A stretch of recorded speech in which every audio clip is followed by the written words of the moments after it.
be doing my own UFC 316 like fight preview and predictions. Basically, who I think is gonna win each fight that's announced so far, and how I think the fights will go. We're gonna start at the bottom. I don't know if the fights are announced in order yet. I don't know if this is the order it's gonna be in, or if these are just the fights that have been announced. But this is the fight at the bottom, so we're just gonna go from the bottom to the top. They're both coming off wins in their last fight. They have the same record. This guy's 6 foot compared to 5'9". Reach advantage, leg reach advantage.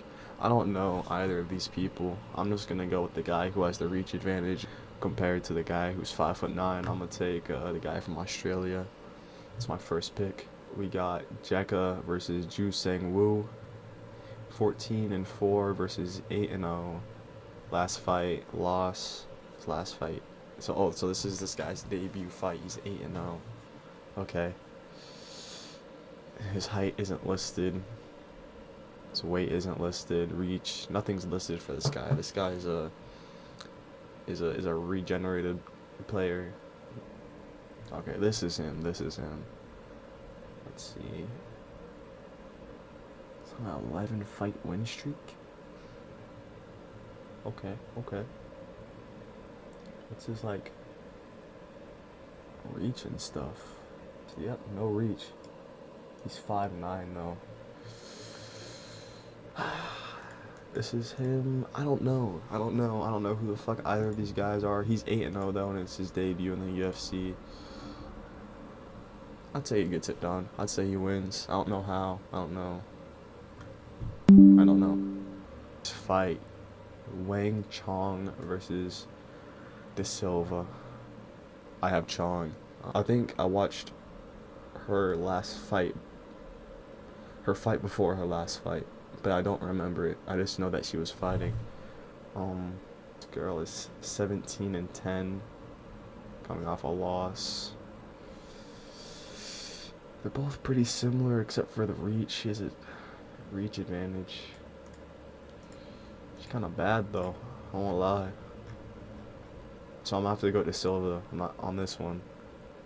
Johnny Walker versus Azamat Mirzakhanov. I think Azamat's gonna win. Johnny Walker is literally like walking a retard. I don't see Johnny Walker beating this guy.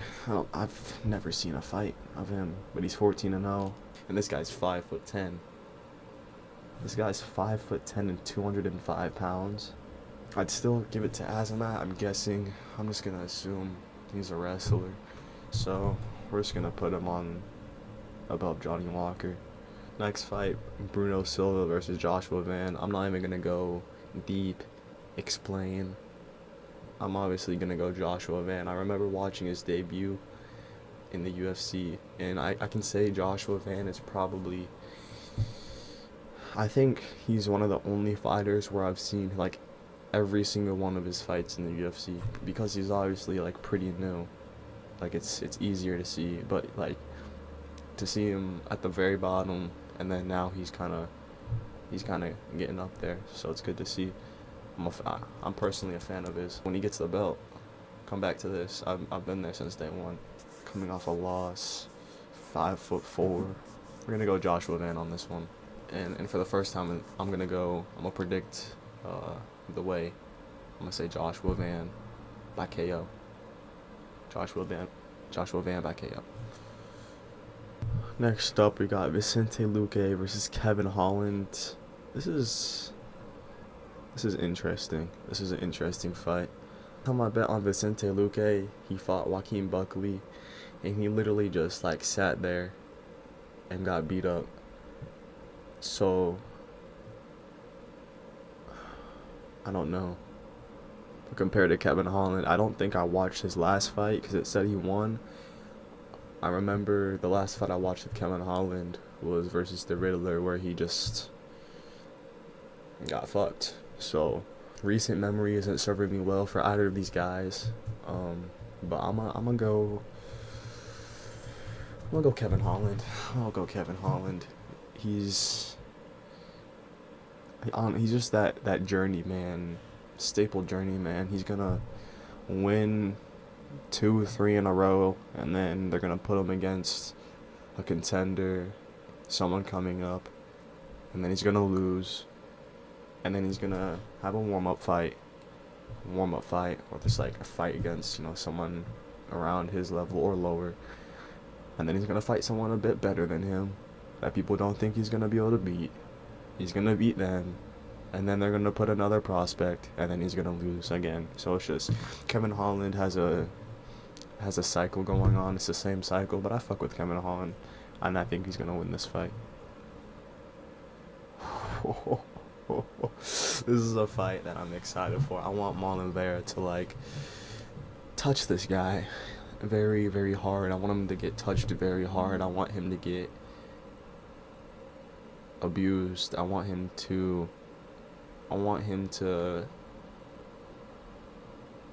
lose. I want Batista to fucking lose very badly and not painfully is kind of crazy, but it is the UFC. Like, I don't want him to be like dying or dead or feel like he's about to die. I just want him to know that it's not okay to just hold your opponents and run away. You're a fucking loser. I hope Marlon Vera knocks him out in the first round. Is that gonna happen? I don't know. But these guys seem pretty similar in size. Vera just has more experience, and hopefully he can use that experience to get him out. And hopefully the first round, that would make this card this card could have every fight could go the distance. But as long as Mario Batista gets knocked out, that makes it a 10 out of 10 card, so it doesn't really matter. For this fight, we just got two losers, two bums, two people who are never gonna touch a title. But it's a good fight. Joe Pfeiffer is a loser.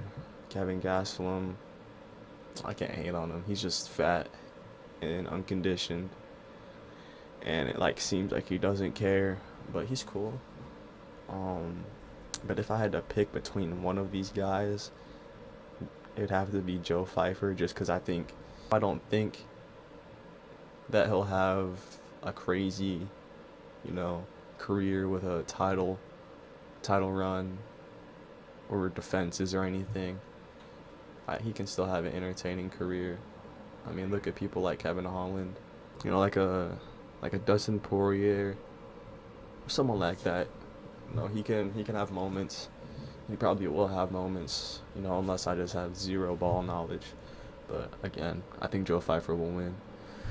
The fight that everybody watching and not watching is waiting for. I mean, this should be the main event.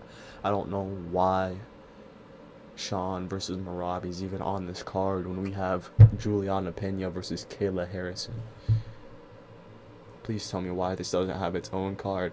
This should have its own card where this is the only fight on the card. Ticket should be minimum $500 for the nosebleeds. And, man, there should be concerts. I don't even know. This fight deserves a ceremony, because this could be one of the greatest fights in UFC history. I'm just stalling, bro. Kayla Harrison is gonna hurt Juliana Pena. And even if she doesn't hurt her, she's gonna embarrass her.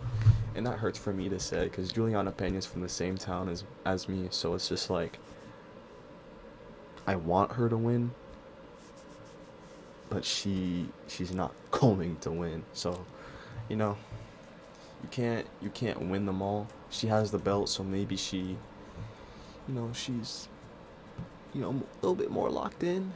But Kayla Harrison is just like, how do I put this? She's very, she's like, I don't even know what to kind of describe her as. She's strong. She's very strong. And you can tell that she's very strong. I mean, look at her shoulder. Just that shoulder alone That's probably the biggest shoulder in any of the women's divisions we've ever seen in the UFC. Have you ever seen a shoulder that big? I mean, her biceps are big, and this isn't even like any weird glazing. It's just like I feel like she could fight, and I feel like she could beat any flyweight and maybe any featherweight. Not featherweight, bantamweight. Realistically, bro, I don't know. She's a dog. She's a dog. But I got Kayla Harrison winning. Using my brain, but my heart wants Juliana Pena to keep the belt in the town. And last but not least, we have Merab versus Sean. Now, this fight has potential.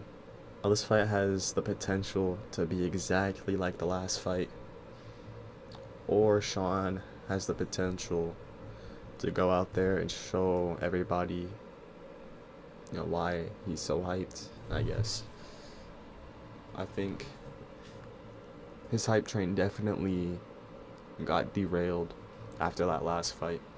But it's like, this is why I like the UFC, because you can lose, but it matters, but it doesn't matter because your career isn't over. Like in boxing, I don't know, boxing is starting to change a bit because people are actually starting to fight people at the top, so the O's are starting to go away, and it's not mattering as much anymore.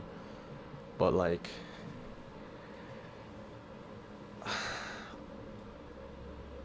I feel like just because he lost the way he did in the first fight, I feel like if he's been locked in enough, training enough, because like usually you see Sean all over your Instagram, TikTok, whatever, and maybe this is just me, maybe I don't follow him on everything, but usually you would see something once a week from him with a pink Lambo, him in his warehouse doing something. But I feel like ever since he lost the belt, I haven't seen much of him online, and I feel like maybe if he's been locked in, working on every aspect of his game, then he can get the belt back. But if he's been doing the same stuff, I don't know, maybe there's a chance that he can get it done with striking. But if it goes like the first fight where it ends up just him getting controlled and just, toyed around with, then I don't see him getting the belt back ever again. But if he shows that he's not as weak on the ground as he was in the first fight, but also like Merab is just a fucking animal. It's not much you can do against someone like Merab, who doesn't get tired, who just has he's a train. Like, he's on a train track and he just keeps going. Anything that goes in the way of the train is just gonna get crushed, ran over. And the only way you can derail that is by being better at him not getting tired and ground game. And if you can beat him at those two things, I don't know. He's not much of a striker, but he can throw. This fight's a real toss-up for me. I'm just yapping because I actually have no idea who's gonna win this fight, because it all comes down to who makes the changes necessary. So I'd go Sean in 4, but realistically Merab. And I wasn't saying Sean in 4 rounds. I was just some basketball, like 4 games, some dumb shit. But anyways, that is my UFC 316 preview and predictions. I know I didn't really go into depth with a lot of these. I don't think this is the full card, so maybe if they announce more fights, I'll redo it and I'll actually give my full in-depth analysis on every fight. instead of just the fights I know. Maybe I'll do research before just clicking record and sitting on a website. But maybe not. Maybe not.